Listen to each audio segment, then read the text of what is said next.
May mga gabi na para kang multo na umaanod sa mundong ito, na walang patutunguhan, walang layunin, umiiral lang. Wala akong choice. Ituloy ko lang ang pagmamaneho, naghahanap ng mapapahinto, at umaasa na ngitian ako ng swerte. Ngunit hindi ko alam na noong gabing iyon pumasok ako sa isang bangungot na hindi na ako magigising. Ang kotse ay gumulong sa isang desyerto na kalye na walang nakikitang tao. Ang mahinang ilaw ng isang motel sa di kalayuan. Whispering Pines Motel, isang pangalan na kakaunti lang ang nakarinig. Ngunit ito ay may dalang takot na hindi mo maisip. Isang lugar kung saan ang mga desperadong tao lang, tulad ko, ang pumupunta. Isang lugar kung saan, kapag pumasok ka, wala ka na sa sarili mo. At isa ako sa mga hangal na pumayag na magtrabaho doon. Pinirmahan ko ang papel na yon nang hindi nag-isip.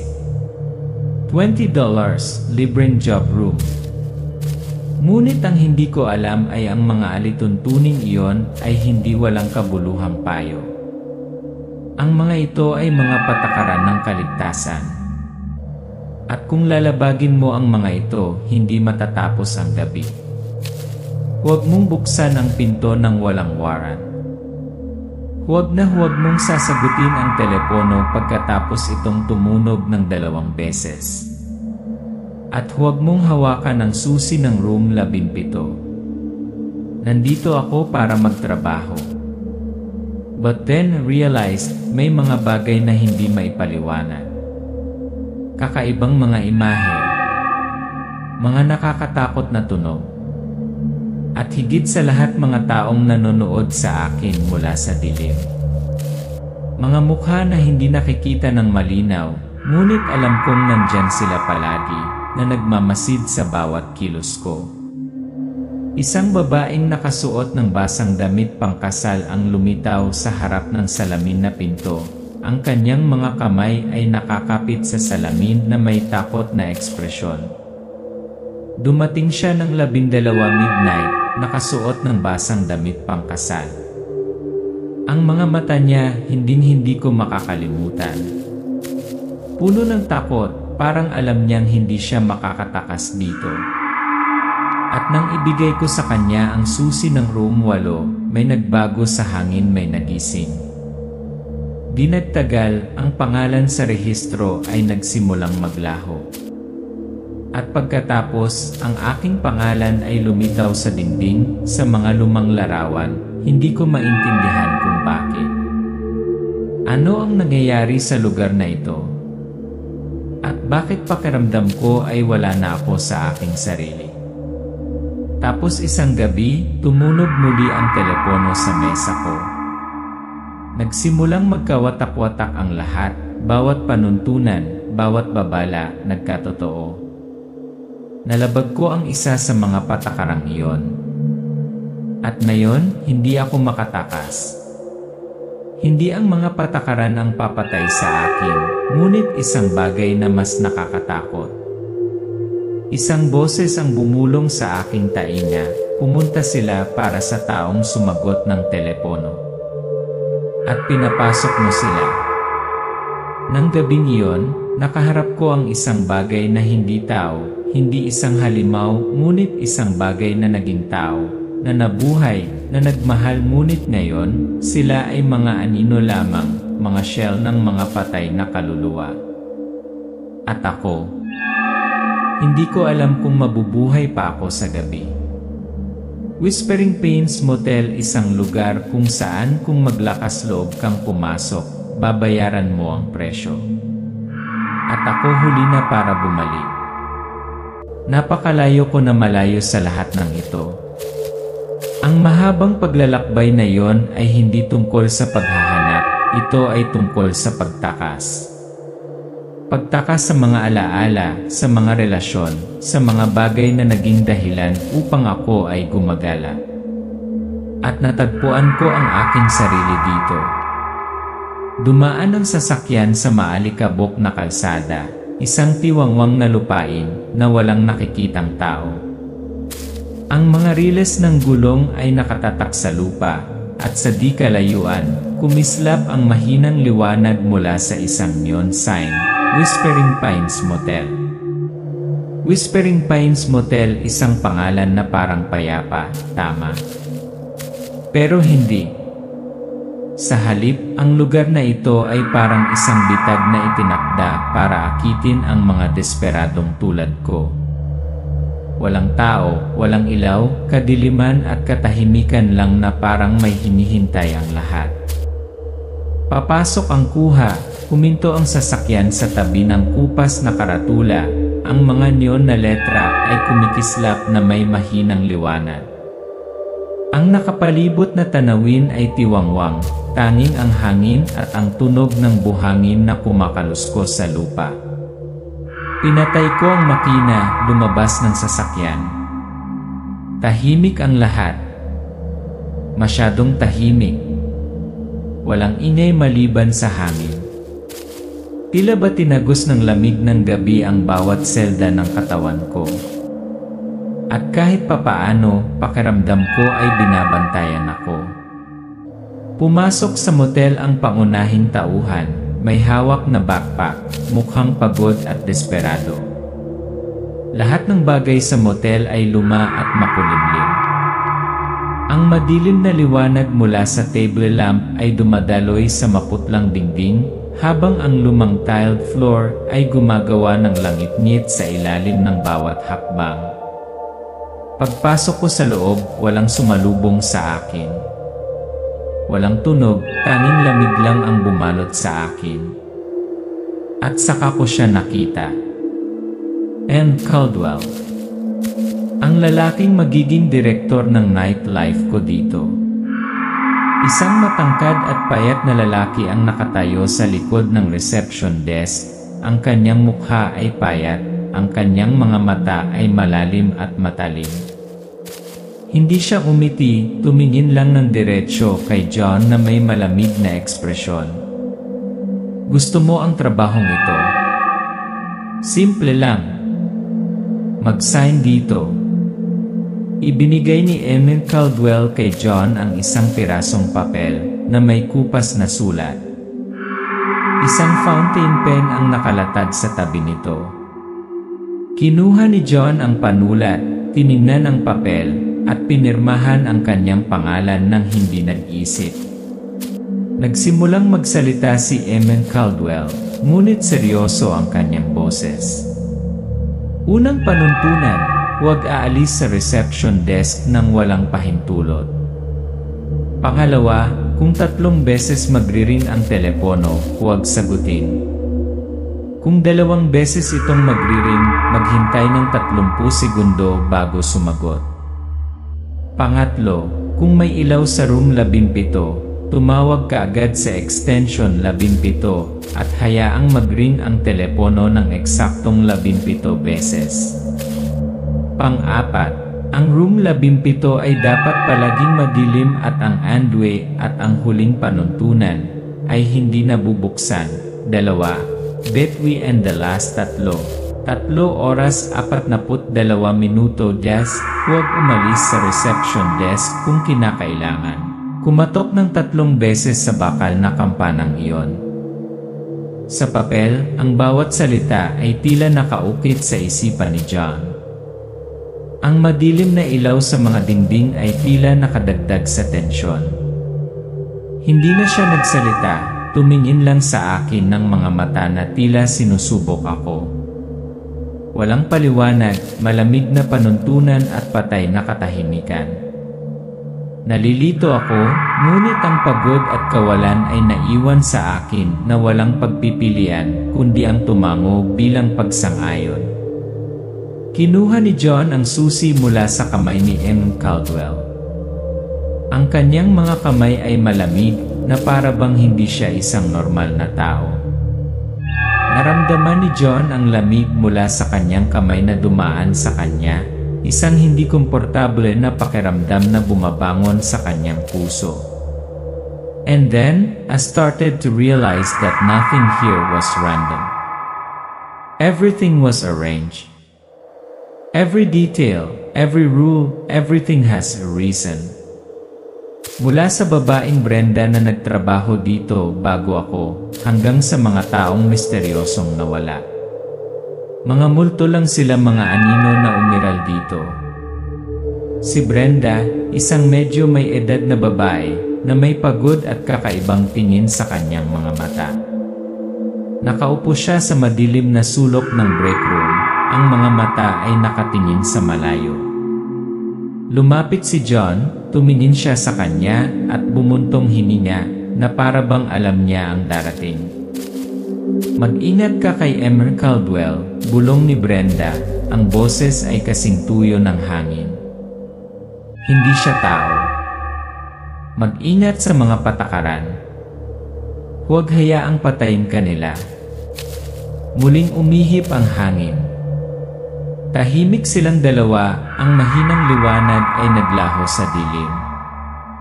Mula sa sandaling iyon, nagsimula akong makaramdam ng pagbabago sa hangin. Ang mga alituntunin na inilatag ni Emmett Caldwell ay hindi proteksyon, ngunit mga bono na hindi hahayaang makatakas ang isang kaluluwa. Malabo ang mga mukha sa mga larawan sa dingding, ang madilim na ilaw mula sa desk lamp na nagbibigay liwanag sa mga tuntuning na isulat. Natapos ang eksena sa pagtayo ni John nang hindi gumagalaw sa harap ng front desk. Ngunit may isang bagay na hindi ko alam. Ito ay hindi lamang isang motel. Ito ay isang bangungot. At ako ay bahagi nito. Lumipas ang unang gabi, at sinubukan kong kumbinsihin ang sarili ko na nagkataon lang ang lahat. Ngunit nang sumapit ang sumunod na gabi, nagsimulang mag-iba ang pakiramdam ko.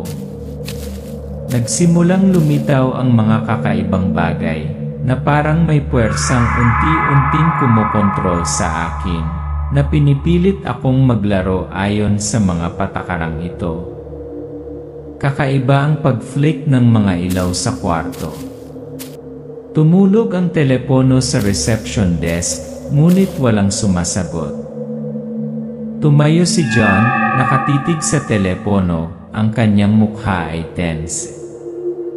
Isang malabong figura ang lumitaw sa bintana ng reception room.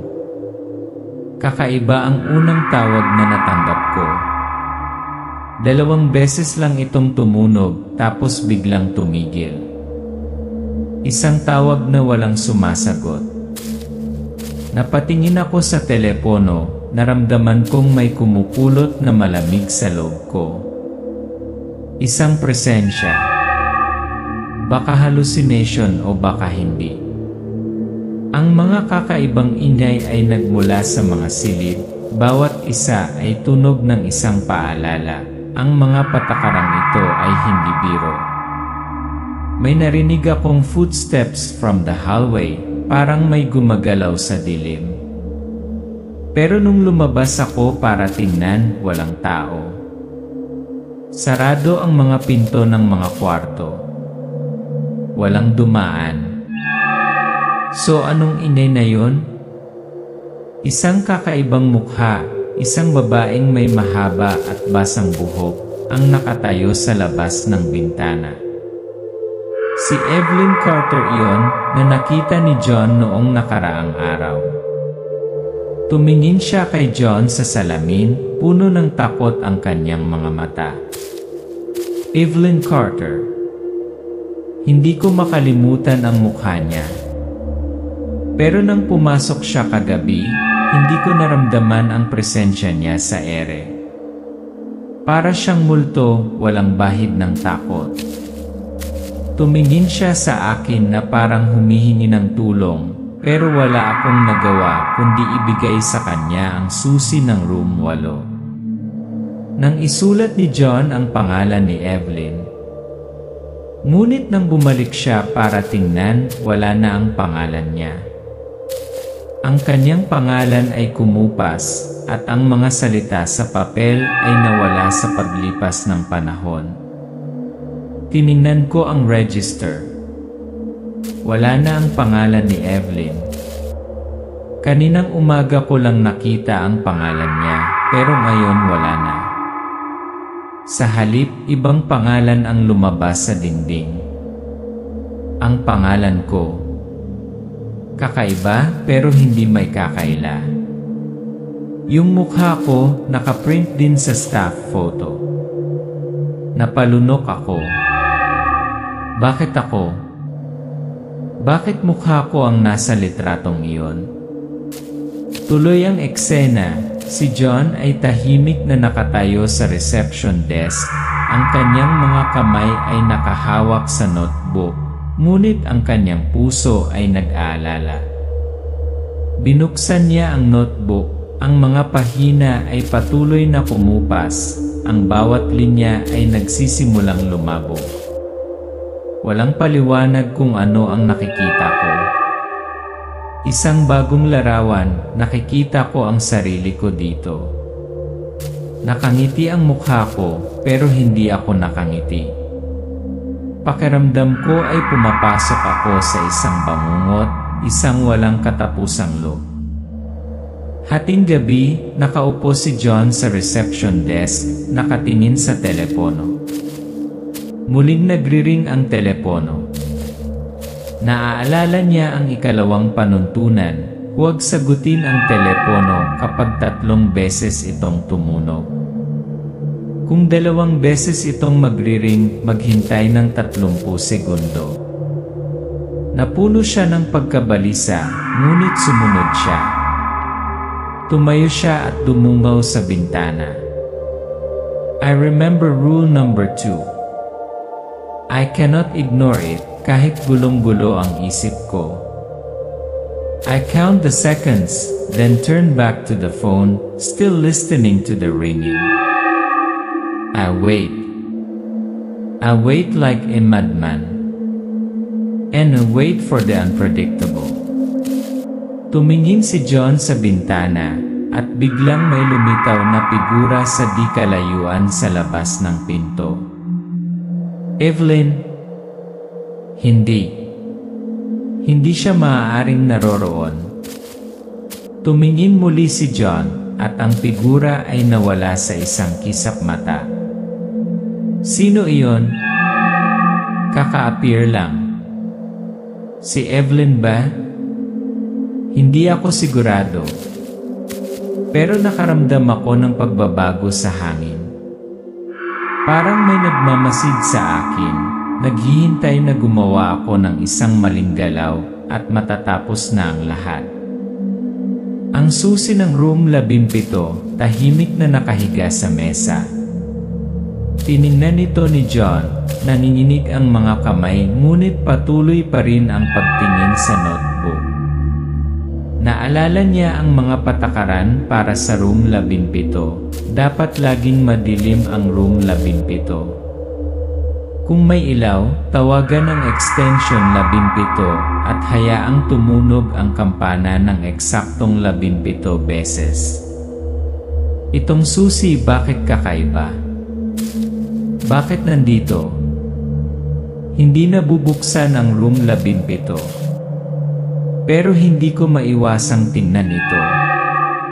Rule number 3, kung may ilaw sa room 17, kailangan kong tumawag. Nakatayo si John sa hallway, puno ng pagkabalisa ang mga mata, habang nakatingin sa labas ng bintana sa room 17. Biglang kumislap ang madilim na liwanag mula sa direksyong iyon. The light in room 17. It should never have light. The rule should not be broken. Pero paanong hindi ko gagawin? Ano ang dapat kong gawin ngayon?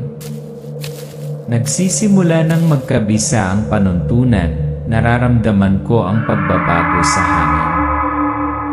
Ibang presensya, nagsisimula ng salakayin ang lugar na ito. Sinimulan ni John na itakbo muli ang kanyang kamay sa rehistro, pakiramdam na may isang bagay na mali. Hindi niya alam kung ano ang hinaharap. Ngunit ang pakiramdam ng pagkabalisa ay patuloy na lumalago. Nagsisimula na akong maunawaan na hindi ako makakatakas sa lugar na ito.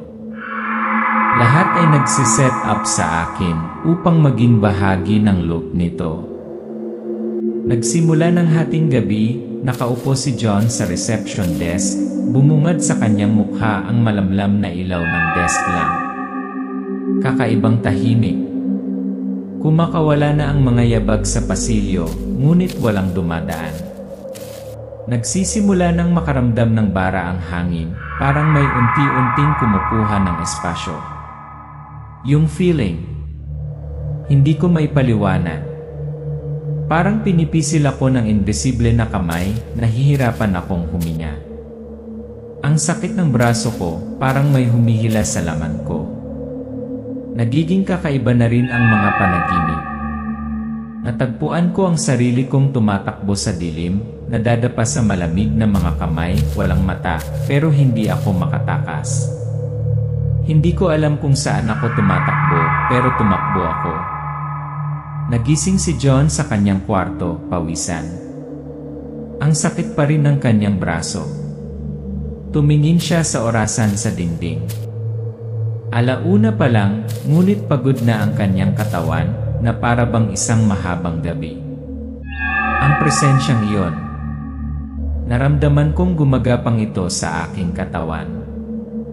Ang sakit sa aking braso ay isang paalala, isang babala. Wala na ako sa aking sarili. Nagbabago na ako at hindi ko ito matakasan. Tumayo si John. Ang kanyang pagod na mga paa ay naglalakad palabas sa pasilyo nang makarinig siya ng kakaibang ingay na nagmumula sa dulo ng bulwagan.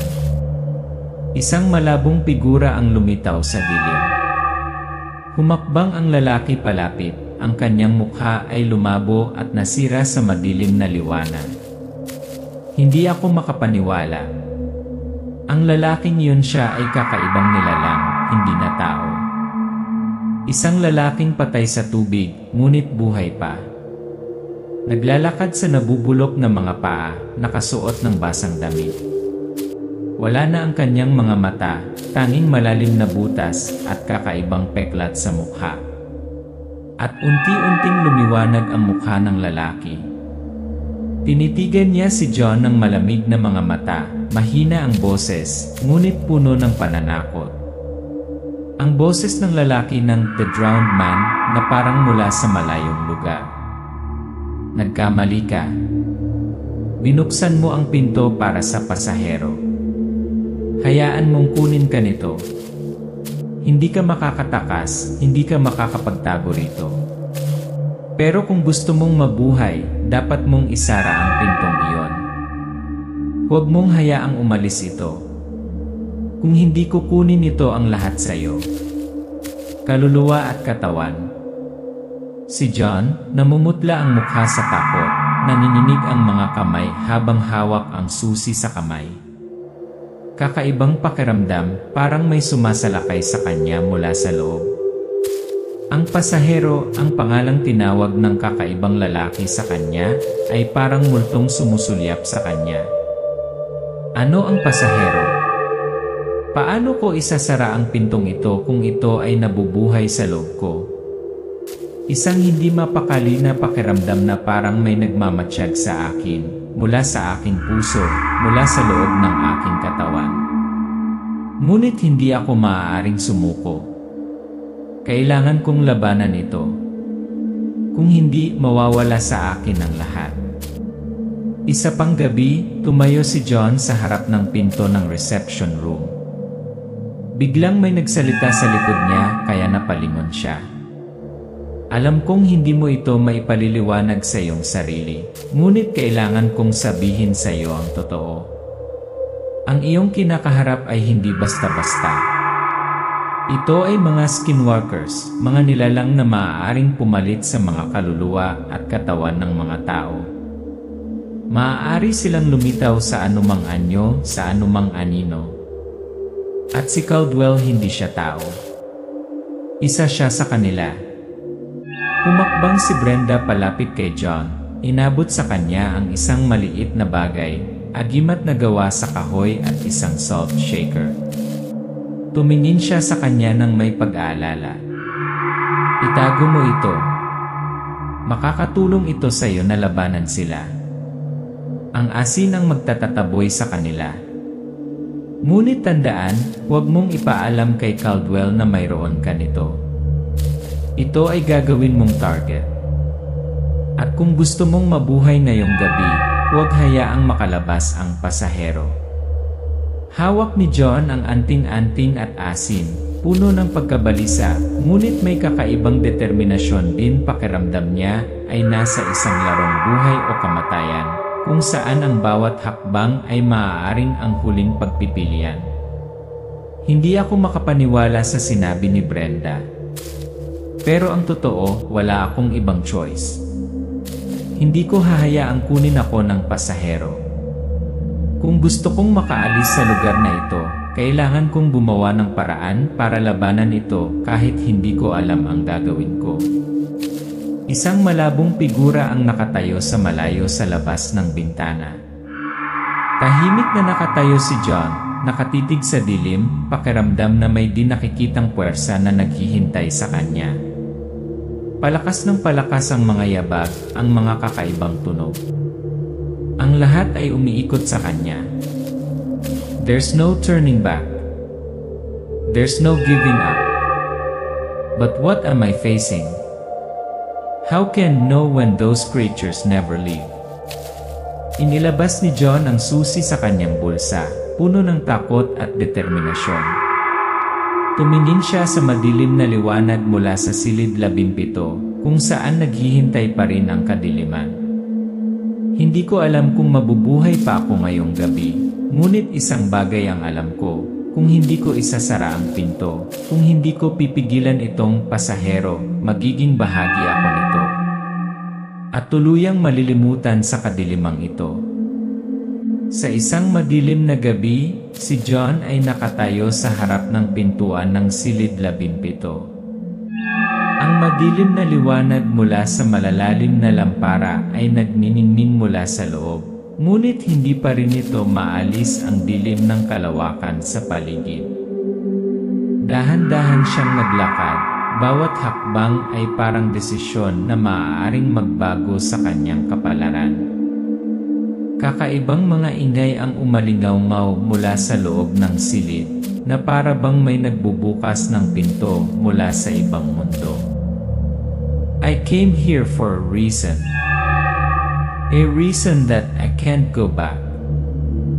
The rules that Emmer Caldwell set were not longer protection, but a trap. A tight trap, and I only have one choice, to survive. Kung hindi ko sila sinunod, I would either die or become a part of this place. But I cannot continue to end it. There had to be a way out. Inawakan ng kamay ni John ang doorknob ng room 17. Ang pinto ay gumawa ng malakas na ingay, na para bang naghihintay ito sa kanya, tinatanggap siya. Pumasok si John at naalimpungatan siya sa iba't ibang espasyo sa loob. Ang room 17 ay hindi tulad ng naisip ko. Itong espasyo sa loob ay hindi isang simpleng silid. Ito ay parang portal na kumukonekta sa ibang mundo. Ang oras at espasyo dito ay baluktot, para akong naliligaw sa isang kakaibang panaginip. Ang eksena ay naglalarawan sa silid 17. Ang mga dingding ay bitak. Ang mga kwadro na gawa sa dingding ay kumukupas at natutunaw na parang wax. Mga bangkay na walang ulo, mga disfigure na mukha, mga kakaibang tunog na umaalingaw-ngaw sa buong silid. Si John ay tumingin sa paligid, ang kanyang mga mata ay puno ng takot at gulat. Siya ay pumasok sa loob, at isang malamig na hangin ang dumaloy na nagpapanginig sa kanya. Lumakad ako at agad na naramdaman ang pagbabago. Ang mga bangkay, ang mga disfigured na mukha, hindi sila mga bagay na maipaliwanag ko. Lahat ng bagay dito ay kakaiba. Hindi ko alam kung ito ay totoo o haka-haka, ngunit isang bagay na alam ko ay nasa isang bangungot ako na hindi ko magising. Napalingon si John, nakarinig ng mga yabag, ngunit nang tumingin siya sa pinto, nakasara ito. Bumalik siya sa silid, kung saan ang mga imahe ay nagiging mas malabo at kakaiba. May mga multo na umaaligid sa kanya, maging ang mga aligaw-ngaw mula sa likuran ay tila humihila sa kanya sa dilim. Ang silid na ito ay hindi isang ordinaryong lugar. Ito ay isang portal sa isang mundo ng mga nilalang na hindi ko maisip. Mga bagay na tinatawag na skinwalkers, sila ay umiiral at nagtatago sa ilalim ng balat ng mga tao. Hindi ko alam kung makakatakas ako sa lugar na ito, ngunit hindi ako mamamatay dito. John, nagsimula siyang makarinig ng mga kakaibang boses na umaalingaw-ngaw mula sa kadiliman. Isang pamilyar na boses, ngunit mapanganib din. Ang boses ni Evelyn, nagbagong anyo, maliit ngunit matalas. You cannot escape this place. You are part of it like me, like Emma Caldwell. You will become ghost of yourself. You opened the door and now we are part of this loop. Lumingon si John, isang figura ang nakatayo sa pintuan ng room 17. Si Evelyn yon, ngunit hindi siya yon. Hindi na siya tao.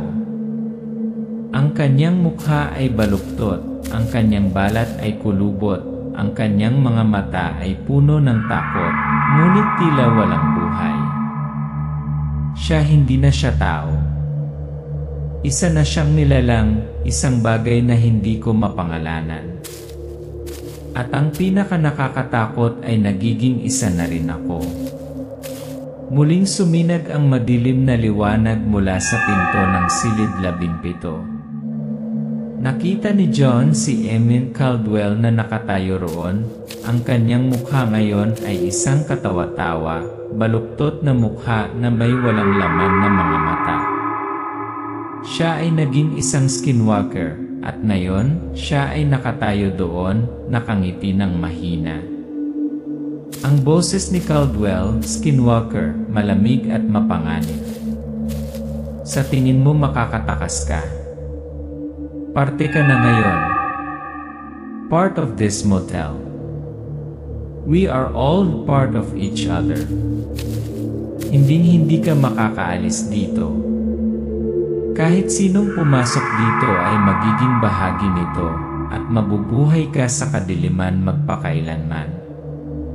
Tahimik na tumayo si John sa silid, pakiramdam na parang huminto ang oras. Tumayo siya na nakaharap kay Caldwell, nanginginig ang kanyang mga kamay, ngunit puno ng determinasyon ang kanyang mga mata. Isang boses ng lalaki, mapanghamon at hindi sumusuko. No, I can't let this happen. I won't be part of this place. No way.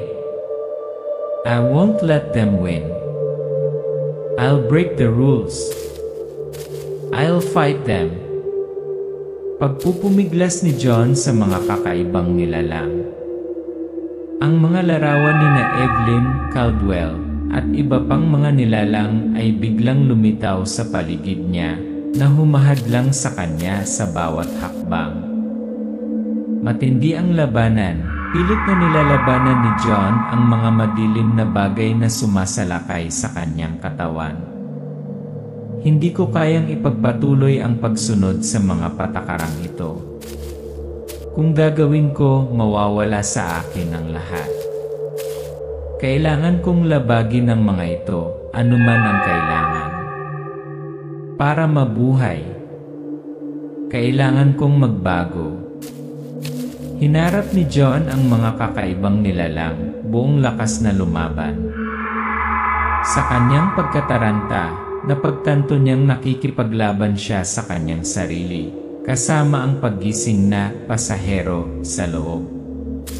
Siguro hindi ako mananalo pero at least hindi ako mamamatay ng walang laban.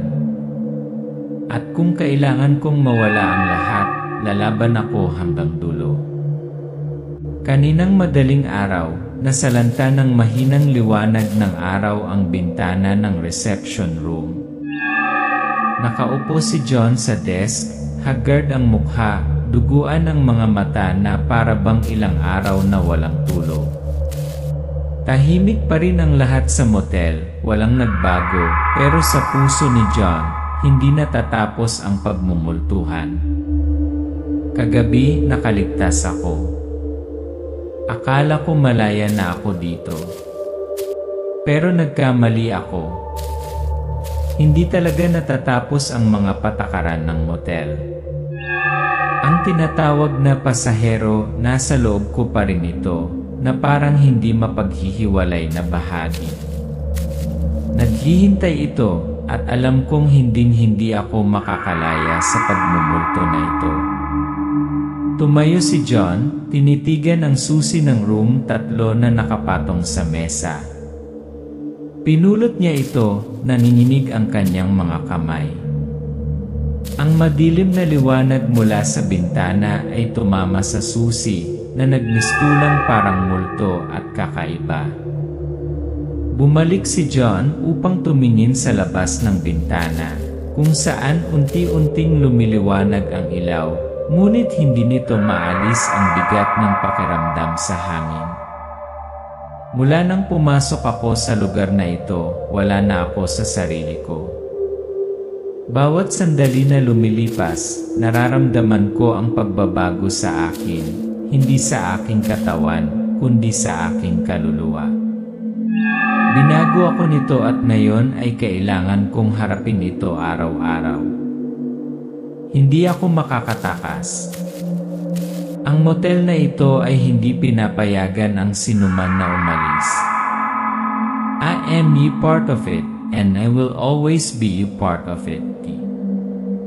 Tahimik na nakatayo si John sa reception room, nakatingin sa lumang rehistro. Ang bawat pangalan ng panauhin dito ay malabo, parang multong hindi umalis.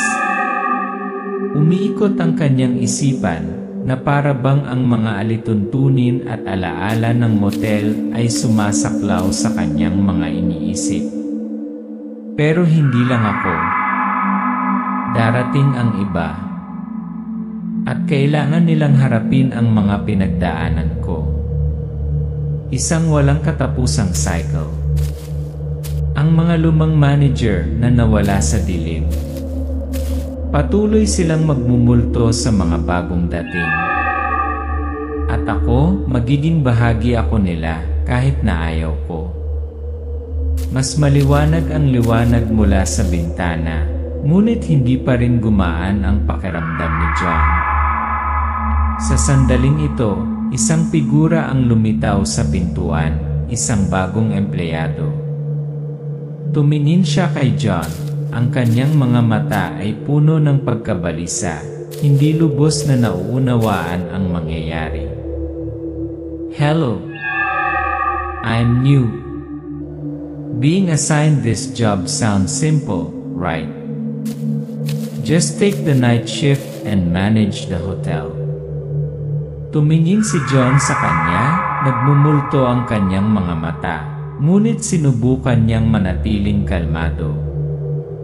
Huwag kang maniwala sa nakikita mo. Huwag mong hayaang lokohin ka ng mga alituntuning iyon. This is not a normal job. Don't let yourself get caught in it. Kung gusto mong mabuhay, umalis ka na sa lugar na ito. Kung hindi matulad ka sa akin. Napatingin si John sa bagong empleyadong nag-aabot ng susi sa room 3. Pagod ang mukha, nanginginig ang mga kamay na parang hindi niya kayang hawakan. Nag-iba ang eksena, biglang lumabo ang paligid. Biglang namatay ang liwanag mula sa bintana, nag-iwan ng madilim at madilim na espasyo. Akala ko makakalabas na ako, pero hindi. Ang mga patakaran ng motel na ito ay hindi pinapayagan ang sinuman na umalis. Kami ay mga elemento lamang sa isang loob na walang katapusan. At kapag pumasok ka dito, hindi ka nalalabas muli. Kinuha ng bagong empleyado mula kay John ang susi ng silid 3, na lalaki ang mga mata sa pagkalito, pagkatapos ay naglakad siya sa dilim ng pasilyo. Si John ay nanonood, ang kanyang mga mata ay walang laman, at muli, ang pakiramdam ng kawalan ng pag-asa ay nanaig sa kanyang isipan. This loop will never end. And I will become a part of it forever. Sa mukha ni John, parang nawala lahat ng emosyon sa mga mata niya. Nagsimulang tumunog ang telepono mula sa front desk, ngunit sa pagkakataong ito, hindi na nagulat si John. Nakatayo siya roon, hindi kumikibo, na para bang tinanggap niya na palagi siyang magiging bahagi ng lugar na ito. Lahat tayo ay bahagi nito. At sa huli alam mo, ang presyo ay hindi lang isang gabi.